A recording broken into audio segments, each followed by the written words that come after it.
Have you noticed, just in the way we talk about politics lately, that something's shifted?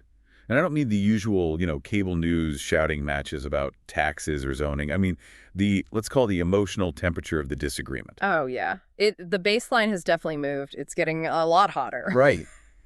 But it's really specific. Like, have you noticed how criticizing the country, or even just pointing out a policy gap or a historical error, it's increasingly treated not as a difference of opinion, but as like a personal insult to the nation itself.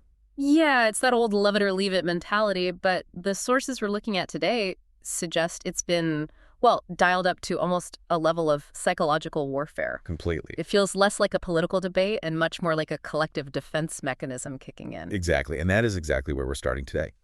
Welcome back to the Deep Dive. I'm your guide to the noise, and today we have a fascinating, if somewhat heavy, stack of sources. It's a really diverse mix this time.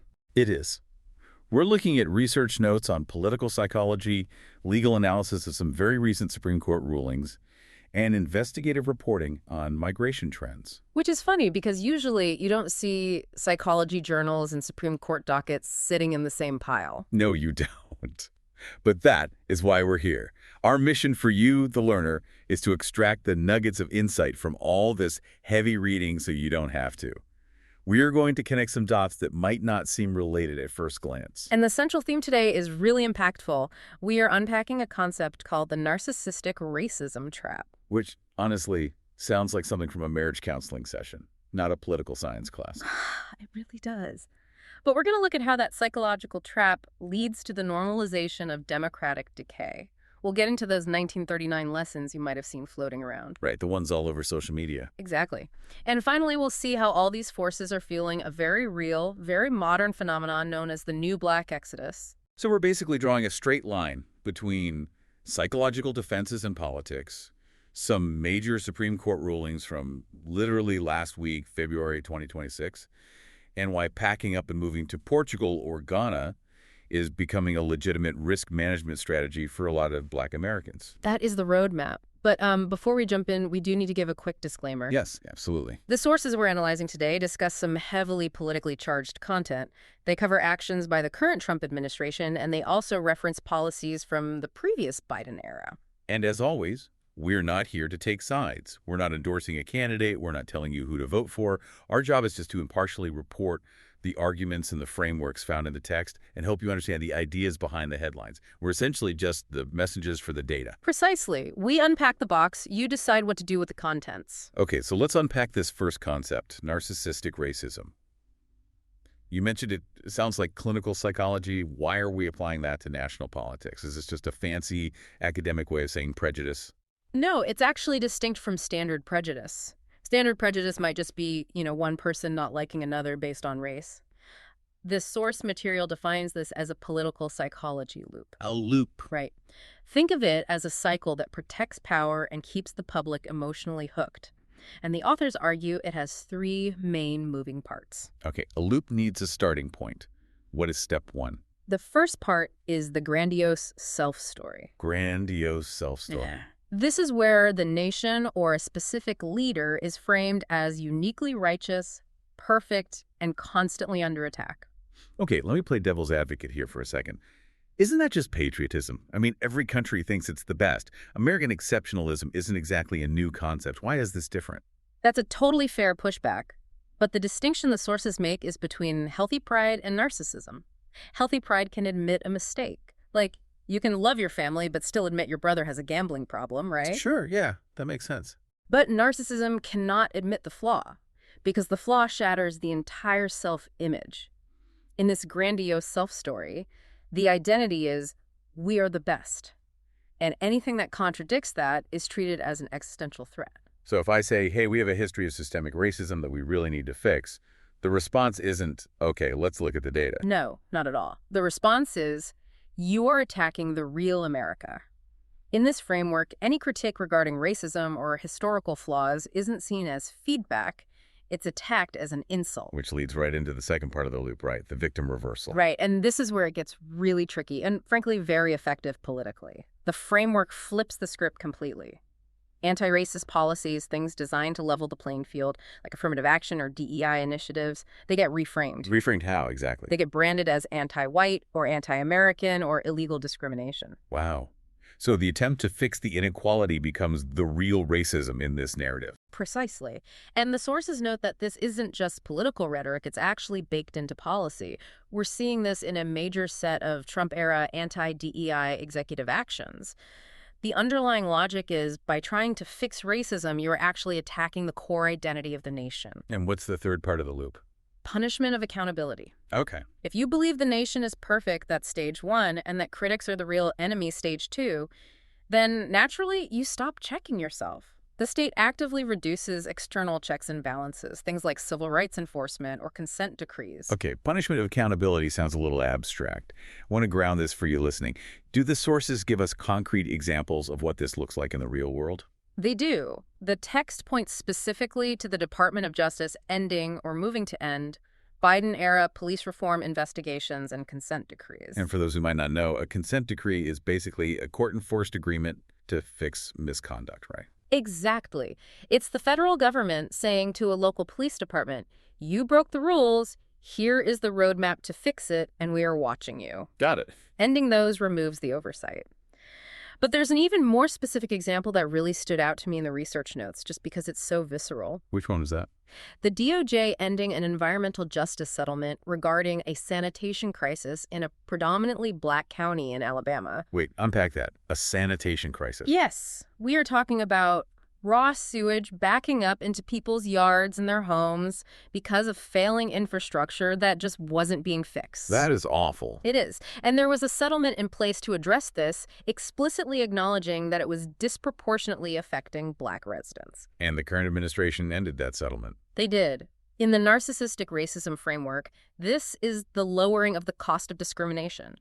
By removing the oversight, the state is essentially saying, we don't need to answer for this. It's almost like denying the harm even exists, or saying that pointing out the sewage is the real problem because it makes the county look bad. Exactly. It prioritizes the grandiose self-story over the reality of the sewage in the yard. And psychologically, the sources link this to collective narcissism. That's a dynamic where a group's grandiosity is paired with a hypersensitivity to insults. It creates a massive backlash against equality because equality feels like a demotion. That is a fascinating, if really disturbing, framework. And it connects directly to the next big theme in our stack, which is normalization. What? The sources bring up 1939 lessons. No, I have to stop us right here. Usually when someone brings up 1939 or the 1930s online, it's usually hyperbole. It's the internet law that everyone eventually gets called a Nazi. Right, in Godwin's Law. And the text is actually very careful here. It clarifies that this isn't about saying America's literally Nazi Germany. They actually call that cosplay history. It's not helpful. So what is the actual lesson then? If we aren't talking about troops marching in the streets, what are we talking about? The lesson is about the mechanics of how democracy is degraded. It doesn't happen overnight. It happens when the public gets used to rule bending.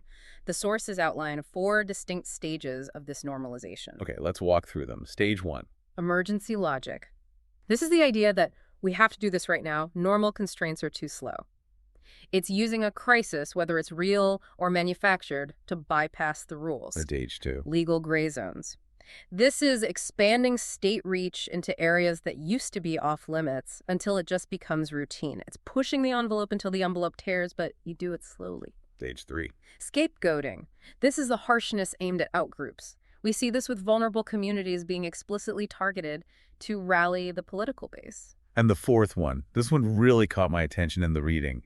Institutional exhaustion. Yes, this is a crucial concept for understanding 2026. Institutional exhaustion is when the system gets so clogged with controversies, lawsuits, and executive orders that oversight just physically cannot keep up. It's like the flooding the zone strategy. Exactly. And the sources give a staggering example of this regarding immigration detention. Reuters reported that there are currently over 20,000 lawsuits seeking release from immigration detention. 20,000. Yes, and the point isn't just the sheer number. The point is that the scale itself is the weapon. It clogs the courts. The text describes how detentions continue even after courts find jailing illegal in thousands of cases simply because the machinery is jammed. That is institutional exhaustion in action. So the system is technically working? I mean, lawyers are filing the suits, but it's just too slow to actually protect people in real time. Correct. And here is where it gets really interesting. It is not a total free-for-all. We actually have some breaking news from just a few days ago that pushes back on this emergency logic. We do. This is a crucial piece of context. On Friday, February 20, 2026, the Supreme Court issued a major ruling regarding tariffs. Right. This is the IEPA ruling. Can you break down that acronym for us? IEEPA. Sure. It stands for the International Emergency Economic Powers Act. Historically, presidents have used this to sanction countries like Iran or Russia.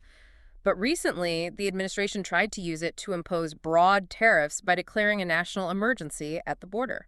And the court said no. The court ruled that this act does not authorize the president to impose tariffs just because he declares an emergency.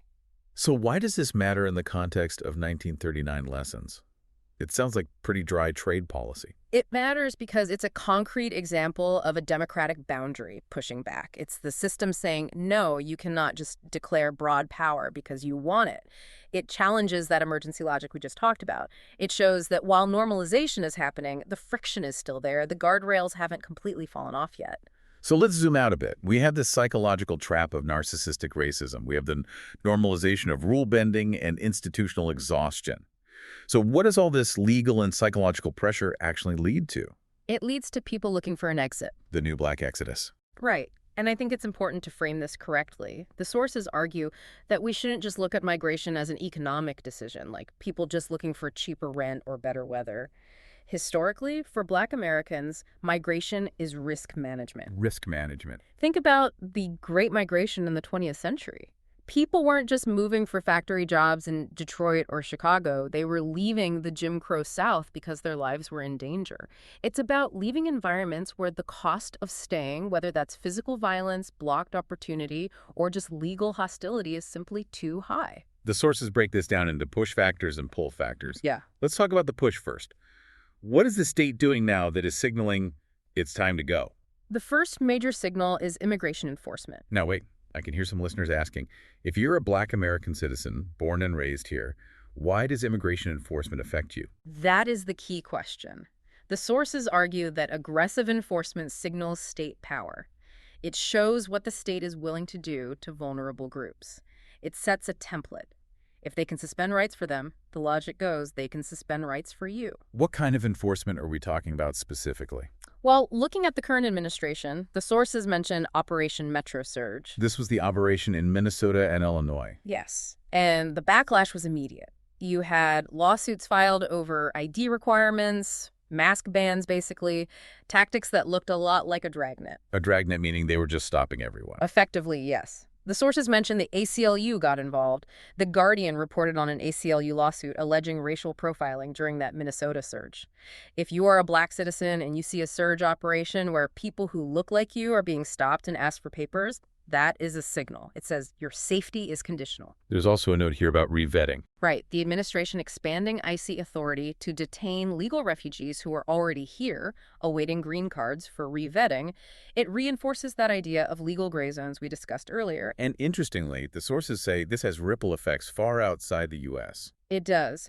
The AP reported impacts in Panama and Costa Rica due to the surge in U.S. deportations. Policy shifts here ripple across borders.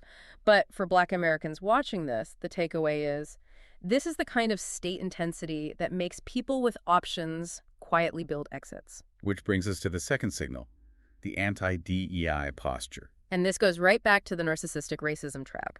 When the state rolls back diversity, equity, and inclusion initiatives, it signals who belongs and whose future is actually protected. We've seen the executive actions, the intense court fights over federal education directives. And even attempts to redefine civic membership entirely. The sources track attempts to challenge birthright citizenship through executive actions. Even if those get blocked by courts, the attempt itself sends a very clear message. The message being, we are trying to change the rules of who gets to be an American. Exactly. The expert takeaway here is that these actions defend the country's self-image, By delegitimizing the demand for equality. If demanding equality makes you an enemy of the state, then migration becomes a highly rational response, not just escapism. Okay, so that's the heady stuff. That's the push. Let's pivot to the pull. Because people aren't just running away, they're running to something. Where are people actually going? It's really a global map. The sources list Portugal, Spain, Mexico, Panama, Costa Rica, Ghana, Kenya. A huge mix of Europe, Latin America, and Africa. Why these places? Safety is number one, but also affordability and quality of life. The core idea is to find a place where you can exist without that constant psychological weight we talked about earlier. The sources mention this is explicitly branded as Blaxit in black media and business outlets. Yes, Blaxit, Black Exit. And what's fascinating is who is driving it. The sources specifically note that Black women are a driving force in this movement. That makes sense given the intersection of race and gender dynamics in the U.S. Black women often face the brunt of both systemic racism and sexism. Absolutely. But here is where it really differs from, say, the Great Migration of the 20th century. That was a train ticket from Mississippi to Chicago. It was usually permanent. This is more decentralized. It's distributed exits. It's not necessarily packing a bag and leaving forever on a single rail line north. It's getting a passport. It's securing remote work that allows you to live anywhere. It's pursuing dual citizenship strategies. Plan B residencies. Right. It's about options. It's about having a parachute packed just in case. It relies heavily on community relocation networks, people sharing information online about how to get a D7 visa in Portugal or how to navigate buying property in Ghana. It sounds incredibly organized. It is. It's not a disorganized flight. It's a strategic movement. It's savvy. So let's try to synthesize this. We've covered a lot of ground today. We have this psychological loop of narcissistic racism that denies harm and punishes accountability. We have the normalization of democratic decay, the 1939 lessons of getting used to rule bending, and we have this intense policy pressure regarding immigration and DEI rollbacks. And the result is the connective tissue of this deep dive. When you combine denial of harm, acclimation to rule breaking, and aggressive policy crackdowns, you get a predictable outcome. The people with the most to lose And the least trust in the system. people are leaving first. And they're often doing it quietly. It's not necessarily a protest march, it's a quiet preparation. It really reframes the whole concept of Blaxit. It's not just a travel trend for Instagram. No, not at all. The final provocative thought I really want you to sit with is this. Framing the Black Exodus as risk governance. Explain that. Risk governance. Usually we use that term for corporations managing financial instability, but apply it to a family. When you see people quietly building exits, getting that second passport, moving assets, looking at real estate abroad, they aren't necessarily giving up on America. They are deciding that they aren't willing to wait around to find out what normal looks like next. That is a really powerful way to put it. They aren't waiting for the bottom to fall out. They're managing the risk before it does. Exactly. The sources suggest that for many, staying and fighting is one strategy, but leaving to survive and thrive is another equally valid one. And in a world of institutional exhaustion, sometimes the most rational move is to step out of the system entirely. Well, that certainly gives us a lot to think about. Whether you're looking at the headlines about the Supreme Court blocking tariffs, or reading about icy surges, or even just scrolling through social media seeing friends move to Lisbon, there's a bigger pattern at play here. Always look for the pattern. Thank you for unpacking this with us. And to you, the learner, thanks for joining us on this deep dive. As you look at the news this week, try viewing it through that lens of risk management. It might really change how you see the headlines. We'll catch you on the next one.